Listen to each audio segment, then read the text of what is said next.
So what happened was my friend Jazz posted a video about how her complex PTSD, which forms in childhood, that's why it's different than PTSD. It's complex PTSD. She said it's too sharp, it's too big, it's too much for her to think she will ever get over it and be past it. And I'm here to say that I used to feel the same way. Nothing seemed to help me. But then I did EMDR. And each time I did a session of EMDR, which stands for eye movement desensitization, so it desensitizes you with eye movement, and reprocessing. So you reprocess things. Basically, the reason we have trauma and PTSD is because stuff gets stuck in our prefrontal cortex, in our cerebral cortex, in the front of our brain. Basically, that's the place that processes things while we sleep during rapid eye movement, right? And the use of both sides of our brain normally processes and places stuff in long-term memory.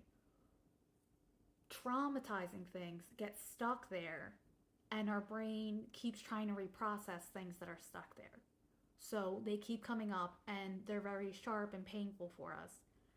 And the eye movement desensitization and reprocessing, EMDR, is super cool because it uses the limbic system, it uses the rapid eye movement.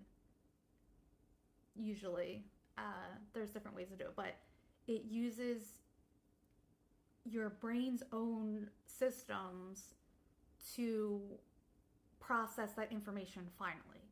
And the coolest thing is, you don't even have to say a word to your therapist. You could have no conversation through the entirety of it. There's a beginning section that you have to do, then you do the EMDR part, and then you have to do another section at the end where you talk about how painful the different things is. Before and after, you talk about how painful and sharp the thing is. But in the middle part where you're actually doing the EMDR work, you don't have to talk to the person. I just sit there with my eyes closed. If it's depending on what kind it is. Sometimes they use light, so you have to have your eyes open. But if you can get EMDR where they use sound or vibration machines in your hands, you hold them. There's also tapping that you can do.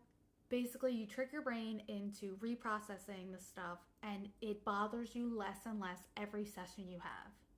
And it's to the point where I can think about and talk about very traumatic, horrible things that happened to me as a small child. And it doesn't make me cry anymore. I don't have an upset reaction to it. My amygdala, which is your fear and reactionary processing area, it doesn't freak out anymore. Those things aren't sharp anymore. There's still awful memories that I choose not to try to remember most of the time, but it changed my life. The things that were sharpest to me became more like normal memories, where the response wasn't devastating, where I didn't feel depressed and anxious as soon as something came up in my brain. So EMDR, eye movement desensitization and reprocessing, tricks your brain into processing the stuff that it got stuck with, that you've been battling your whole life. And I'm just so excited and to be able to explain this to people. Like I said, I would just sit and cry, and you just bury yourself in that experience. I would just imagine my experiences. I would try to bring myself back there, which, by the way, most of it I blocked out. I'm not saying you have to remember all this stuff, but you just sit in the space that's harmful and hurtful and sharp. You sit in that space, you go through the EMDR process, which takes between, I'm going to say like 3 and 10 minutes, I'll say. I don't think sessions normally go for like more than 10 minutes in between breaks. You can take breaks and stuff like that. And it's safe to do it with a certified person, but I'm trying to figure out if there's ways that we can perform EMDR on ourselves without needing a professional person to help us do it. Because I think if people don't have access to a person who's certified in EMDR, I think there's a paywall there. There's a inability for some people to see a therapist who's qualified in EMDR. And it just changed my life, and I could not talk more highly about anything. I used to be kind of bummed out because it didn't seem like therapy really helped me.